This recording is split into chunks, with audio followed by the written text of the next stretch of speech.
Assalamualaikum warahmatullahi wabarakatuh. Di sini saya Nur Ismailia, NPM 19 Prodi Ilmu Keperawatan, semester 4, Universitas Jenderal Ahmad Yani, Yogyakarta. Akan membuatkan video praktek konsep diri dan harga diri rendah. Selamat siang, Mbak. Siang. Ini perkenalkan, saya perawat Isma yang bertugas pada hari ini. Tujuan saya ke sini itu untuk melakukan tindakan asuhan keperawatan pada pasien dengan harga diri rendah menurut nursing. Tujuannya itu salah satunya adalah harga diri atau kemampuan klien atau pasien dalam menilai diri sendiri. Saya membutuhkan kira-kira waktu 5-10 menit. Apakah Mbak bersedia? Ya, bersedia. Nama Mbak siapa? Narsani Arifah. Paling suka dipanggil apa? Nia. Baik Mbak, suka nggak sama namanya sekarang? Suka. Pemberi siapa namanya? Orang tua saya. Baik Mbak, usia Mbak sekarang berapa? Coba dijelaskan. 24 tahun. Merasa puas nggak dengan usianya yang sekarang? Cukup puas. Pekerjaannya sekarang apa? Guru sekolah dasar. Baik Mbak, tidak kuliah ya berarti? Tidak. Senang nggak dengan pekerjaannya sekarang? Cukup senang karena saya bisa membantu orang tua saya. Baik, tapi Mbak senang nggak bisa membantu keluarga sekarang? Senang. Berarti Mbak belum menikah ya dan masih bekerja. Iya. Saat ini kan Mbak sudah bekerja. Bagaimana perasaan Mbak sebagai seorang anak bisa membantu kedua orang tua? Saya sangat senang karena saya bisa meringankan beban orang tua saya. Mbak terganggu tidak dengan peran Mbak sebagai seorang remaja yang sudah harus bekerja untuk membantu kedua orang tua dan tidak kuliah?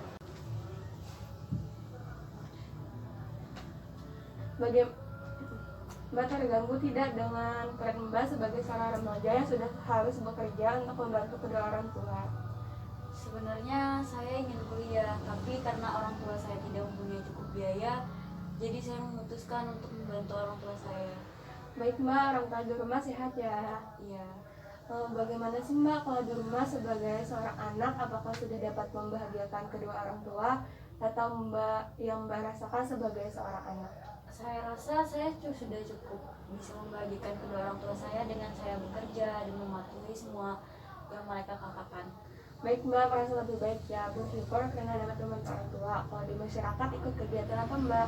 Tidak ada. Kalau boleh tahu kenapa ya Mbak? Soalnya saya kerja dari pagi sampai siang, terus sorenya saya juga harus ke pasar untuk membeli lauk untuk makan. Baik Mbak, nanti kalau misalnya ada waktu luang, kerjanya libur, terus ada acara tetangga syukuran, datang nggak Mbak? Enggak. Kalau saya boleh tahu kenapa Mbak nggak mau datang? Soalnya saya sering merasa malu dan minder karena anak-anak yang seumuran saya rata-rata kuliah. Kemudian karena rasa malu dan minder tadi ya Mbak, jadi Mbak memang jarang keluar rumah dan jarang berinteraksi, apa tidak pernah berinteraksi? Saya berinteraksi tapi jarang. Coba sekarang kita lihat ya Mbak. Tadi Mbak sudah mengutarakan banyak sekali kepada saya, mulai dari gambaran Mbak, tubuh mana yang Mbak sukai dan tidak disukai, dan yang terakhir yang membuat malu Mbak. Nah, coba kita lihat, meskipun Mbak bertubuh kecil, ada hal-hal positif dari Mbak yang bisa Mbak utarakan. Coba kita catat di sini. Contohnya seperti ini ya Mbak. Misalnya kalau Mbak masak selalu dipuji orang tua masaknya di rumah. Meskipun Mbak bekerja, Mbak bekerja dari jam berapa Mbak? Dari jam 7 pagi sampai jam 1 siang. Nah, dari pagi sampai sore, walaupun Mbak bekerja dari pagi sampai sore, Mbak tetap dapat memasak makanan untuk orang di rumah. Nah, itu pencapaian luar biasa Mbak. Belum tentu remaja seumuran Mbak dapat melakukan itu. Baik Mbak, coba sebutkan sama saya aspek-aspek apa yang Mbak miliki, aspek-aspek positif apa yang Mbak miliki saat ini. Saya bangun pagi, salat subuh, kemudian berangkat bekerja dari pagi sampai siang, kemudian pulang ganti baju dan pergi ke pasar untuk mencari bahan-bahan untuk memasak untuk orang-orang di rumah dan membersihkan rumah. Baik Mbak, masih bisa kita buat daftar ya Mbak. Pertama masih bisa masak, kedua masih bisa bekerja, dan masih dapat bersih-bersih rumah walaupun Mbak bekerja. Nah, Mbak kan kerjanya sebagai seorang guru SD ya. Jadi Mbak bisa kan membuat keterampilan tangan, misalnya dari kertas atau yang lainnya seperti itu? Bisa. Nah, sekarang bagaimana kalau sekarang kita membuat keterampilan tangan dari kertas origami? Apakah Mbak bisa mencontohkannya? Bisa. Ini ada kertasnya. Bisa dicontohkannya, Mbak? Bisa dicontohkan. Gimana itu? Gimana itu?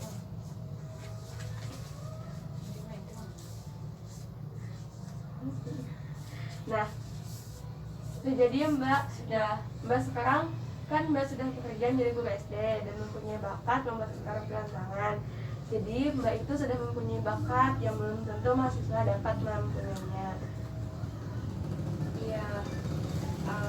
Jadi dengan bakat yang saya punya sekarang, saya bisa menyadari dan lebih menghargai diri saya sendiri.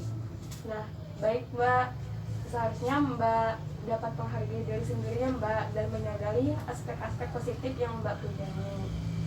Iya. Kedepannya lebih memotivasi diri sendiri dan menghargai diri sendiri ya Mbak. Iya, terima kasih. Iya, sama-sama.